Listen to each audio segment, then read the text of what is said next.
Hello Amit, today, I want to ask a very important question and would like to know your point of view. As we know that Prime Minister Narendra Modi has surpassed Jawaharlal Nehru to become the longest serving elected Prime Minister of India, completing over 4,399 days in office. Whereas Jawaharlal Nehru served an uninterrupted 4,398-day tenure after winning the first 3 general elections and remains India's longest serving Prime Minister, holding office from 1947 until his death in 1964. What do you think when comparing both of the leaders, who is the better leader? Can you give a comprehensive analysis on this? वैसे तो आपको internet पे काफ़ी politically shift होता हुआ दिखाई देता होगा, पॉलिटिकली नैरेटिव आपको इसमें दिखाई देगा, राइट। तो चलो हम एक काम करते हैं कि will do away with any kind of comparison that is solely based on political narratives. For that matter I have divided it into these 12 parameters. These 12 parameters और elements are very crucial for a nations building. My sole objective is to provide a rigorous and non partisan comparative framework, जिससे कि हम लोग इन दो distinct eras को आपस में compare कर सकें। जो मेथोडोलॉजी हम इस्तेमाल करेंगे दैट इज कॉन्टेक्चुअल इवैल्यूएशन, जिसमें कि हम लोग इन दोनों लीडर्स की परफॉर्मेंसेस को विल जज them based on the impact over the inherited constraints at that time and respective times, right? So let's start with Nehru's tenure first. तो जब हमारा देश आजाद हुआ in 1947, the baseline at 1947 was that the legacy of deprivation and fragmentation. At the time of independence in 1947, we had the GDP growth rate of less than 0.5%. 15 years prior to 1947, we were growing negatively. And apart from this, we had a literacy rate of 12.2%. It simply means that we were lacking, or we had the deficit of skilled human capital at that time, right? The third thing is life expectancy, which was only 32 years of age at that time, which clearly shows the crippling public health deficit, right? The fourth thing that is very obvious is geopolitical crisis. At that time, we had the problem, the existential threat of balkanization. That is 565 princely states were there, and that have the option to remain independent. And obviously the partisan trauma at that time, and also the unprecedented refugee crisis causing hyperinflation and also the food shortages at the time. तो इन सभी problems के साथ नेहरू जी को 1947 में देश मिला था, जिसको उन्हें लीड करना था आगे के लिए। तो the government under his leadership, what they planned, what they prioritized was institutional building and also heavy industrialization. As I mentioned that the constraints were the low literacy rate, that was only 12.2%. It simply means if 100 people are there, only approximately 12% are literate at that time. Okay, and also the domestic capitals were lacking at that time. We had the deficit in domestic capital, also in skilled human capital. So in response to this challenge, what the government did was the first and second 5-year plans, that was respectively known as Herod Domer and also the PC Mahalanobis model, right? And apart from this, the government also created the IITs and also the AIM. What was the outcome of it? The outcome of it was the government had a target of 2.1% of economic growth, but we ultimately achieved the 3.6% of economic growth. Remember, we had 0.5%, less than 0.5% of economic growth in 1947, and prior to that we were going negatively. From that point to reaching up to the 3.6% of economic growth, that was the huge achievement at that time. And also the pipeline of high tier engineering talent was also established, ताकि future में हमें यहाँ से engineers मिल सके, engineering talent हमारे पास आ सके। इसके लिए एक पाइपलाइन को उन्होंने एस्टैब्लिश कर दिया था by the creation of IITs and AIIMS and all, right. उसके अलावा democratic consolidation, a country which has a diverse culture, several religion, several languages were there, और उसके साथ साथ post colonial volatility was existing at the time, right. ऐसी situation में आज हम ये सवाल खड़ा कर सकते हैं कि लोकतंत्र हमारे लिए शायद अच्छा नहीं है, बहुत लोग इंटरनेट पर बोलते हैं, but among all the systems of government at that time the लोकतंत्र, the democracy was the best, and consolidate all these things was the toughest task in this diverse country, right? But Nehruji did that. Nehruji absolutely did that, right? Apart from this, the strategic autarky means to ensure the sovereign technological capability. The government under the Nehru's leadership established the Department of Atomic Energy under Homi Jahangir Bhabha, as you all know, and also in Kuspar under Vikram Sarabhai. So that was all to ensure the strategic technological capability. Apart from this, we were agrarian at that time, right? And we had structural agriculture and power deficit. To cope up with it, multi-purpose river valley project, right? So that was started, and the best example of it is Bhakra Nangal Dam, right? But having mentioned all these achievements, we should not neglect strategic miscalculations and the license Raj prevalent at that time. The first example is 1962 Sino-India War. It was the fundamental failure of forward policy and a miscalculation of Chinese intent. We should not neglect it, right? The second such thing is bureaucratic stagnation. That simply means that we all know that in 1956 there was the industrial policy that was implemented, that entrenched towards the license Raj, leading up to the monopolies and also the crippled innovation, and along with this, the economy trapped at the Hindu growth rate of 3.5%. Remember, we had achieved 3.6% of economic growth, and we were trapped at that growth rate, and it was 3.5% due to the bureaucratic stagnation and also human capital neglect. It was a complete failure to prioritize the basic fundamental compulsory primary education and population control. The state heavily focused only on the elite education system at that time. तो हमें ये नहीं भूलना चाहिए कि उन्होंने primary education को completely ignore किया था या उसमें फेल हो गए थे कहीं ना कहीं. तो अब आप Okay, so coming to 2014 in Narendra Modi's tenure, what we had in the baseline of 2014 were macroeconomics bottlenecks and also policy paralysis. So I should mention here first about growth deceleration. The economy slowed to 5% amid the second bout of global slowdown, that was Eurozone economic crisis, and also a tight domestic policy, monetary policy. The second thing I should mention here is about the inherited advantage. Unlike in 1947, the 2014 state had a functional globalized economy, a 33.5% of domestic savings rate, and also a demographic dividend that was ready to be leveraged. Third thing I should not miss to mention here is about implementation paralysis. The major infrastructure projects in energy and transport stalled due to supply side bottlenecks, fuel supply crisis, and tax uncertainties. So what the government under Prime Minister Narendra Modi's leadership heavily focused on? It heavily focused on DPI, that stands for Digital Public Infrastructure and Formalization. The first point I should mention here is welfare delivery and financial inclusion. That is transitioning major subsidies to DBT, that stands for Direct Benefit Transfer, using Aadhaar linked bank accounts, eliminating leakages, enabling mass financial inclusion. It combined when combined, it is called as Gyaan Trinity: Jan Dhan, Aadhaar and Mobile. The second thing I should mention here is economic formalization.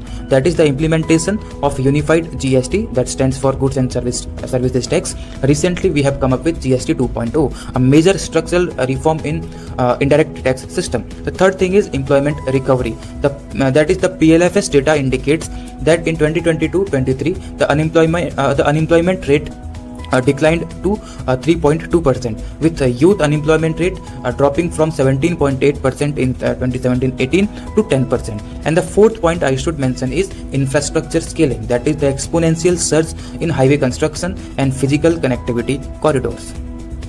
Okay, so as we talked about some miscalculations under Nehru's leadership, so in the same way we'll talk about some miscalculations under Modi's leadership.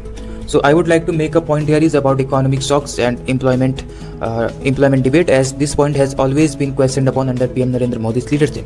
So for this matter, I have divided this into two metrics. The first is friction and disruption metrics. Under this metrics, the first point I would like to make is about demonetization and job friction. The sudden withdrawal of currency aimed at formalization led to acute short-term economic crisis. International reports indicated or estimated significant job losses up to 1.5 million, and also disruptions in the unorganized sector.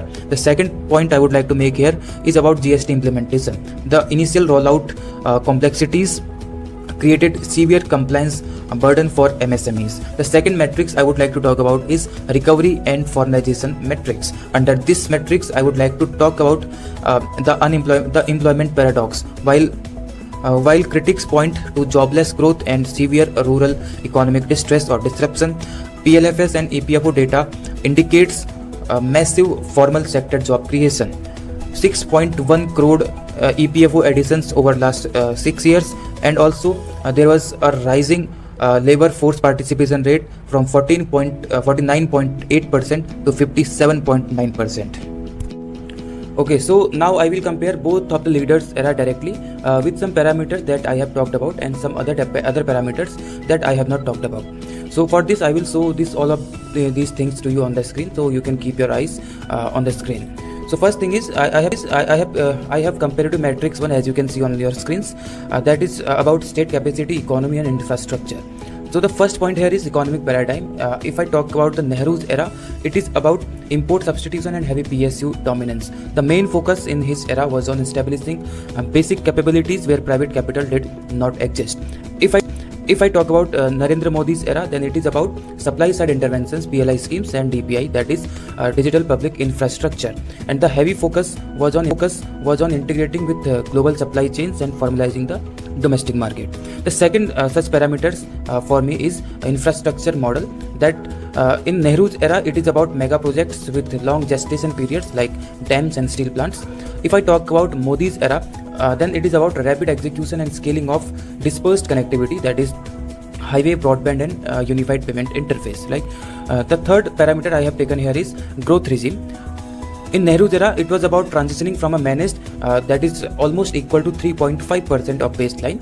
If I talk about Narendra Modi's era, it is aggressively almost about 7 to 8% of target, 7 to 8% target. So in short, I can say that Nehru's era, it is all about central planning, and if I talk about the Narendra Modi's era, then it is all about market facilitation. So in the second comparative matrix that you can see on your screen now is all about geopolitics, scrutiny and institutional frameworks. If I talk about the foreign policy first, for Nehruji was the architect of non-aligned movement that all of us must have read in the history. It was moral leadership on the global stage amid the Cold War. If I talk about Modi's era, then it is pragmatic multi-alignment, aggressive pursuit of national interest and elevation of India's global weight. For example, a Quad Global South leadership. So the second parameter for me that I have taken here is about defense preparedness. In Nehru's era, it was all about idealistic border management that resulted in 1962 Sino-Indian War that we just talked about a few minutes ago. If I talk about Modi's era, then it is about assertive border infrastructure development and rapid military modernization. The third parameter I have taken here is about institutions. As we have talked it about earlier a few minutes ago, Nehru's era, it was about foundation of parliament, election commissions and autonomous scientific bodies like Department of Atomic Energy. And if I talk about Modi's era, then it is all about centralization of executive delivery mechanisms and direct to citizen welfare pipelines. So we can see from the 1947 or 1950 to 2023 journey, then we will find that we have traveled from stagnation to acceleration. On the screen you can see that in 1950 we implemented, as we just talked about, first and second plans, 5-year plans. In 1962 we faced the Indo-Sino War or Sino-Indian War. After that in 1991 there was liberalization. In 2008, global crisis of 2008, and in 2016 we had demonetization, and after that in 2020 we faced a global crisis of COVID-19. Okay, so now if I talk about the demographics, shifting demographics, as you can see this thing also on your screen, it is about elite capital versus mass inclusion. What is that mean? That is, in 1947, as we talked about it, we had only 12.2% of literacy, and modern times it is almost equal to 77% or above literacy, right? If we see this in Nehru's era, or the Nehruvian path was all about elite human capital, as he created isolated islands of absolute excellence, that is IITs and AIMS, intended to trickle down technological generation. But what are the critics? The critics are he neglected universal primary education. But if we see the Narendra Modi's path, that was about mass utilization. He focuses on mass digital literacy, financial inclusion, that is Jan Dhan, and also targeted skills. But what critics say? The critics about his pathway is challenges in generating sufficient formal manufacturing jobs for the vast middle tier workforce. He was unable to, as critics says, that he was unable to create the sufficient formal manufacturing jobs. So the insight here is that Nehru built the pipeline that supplied tech talent globally, and Modi is building the domestic grid to retain and utilize the talent locally. So if someone says to compare both of the leaders' eras directly, so I think it is historically flawed to compare both of the leaders' era directly, due to the scale of state capacity. In 1947 we had the scarcity of resources, but in 2014 we had abundant resources. In 1947 we had the environment of foundation building, but in 2014 we had the environment of optimization scaling. In 1947, when Nehruji became the Prime Minister, at that time, without the burst in national income, it was mathematically impossible to reduce the poverty. So he had to build the engine from the scratch. But in 1947, the government leveraged the revenues of a post-reform high-growth economy to fund large-scale redistributive programs like DBT, that stands for Direct Benefit Transfer, sanitation and housing, that Nehruji only could dream of affording. Okay, so if I talk about the final assessment, then I would say that if I talk about Nehruji, then he had the role of an architect to play at that time, because it was very necessary. And if I talk about Narendra Modi ji, then he had the role of an accelerator to play, because it was very necessary at his time. If we talk about Jawaharlal Nehru ji, then obviously he had the supremacy in foundational institution building and democratic survival against the odds of the partisan and establishing absolute sovereign scientific autarky. So we can simply say that he was the visionary leader who drafted the blueprint of the republic. If we talk about Narendra Modi ji, then he had the supremacy in execution skill, harnessing digital infrastructure, efficient mass welfareism, and elevating India's hard power. So he is the optimizer who accelerated the republic into the modern global power. So whatever we have talked about in this conversation, I have made 10 key points of this conversation, and those key points are on your screen right now. You can pause it, you can read it, and you can understand it. Thank you very much.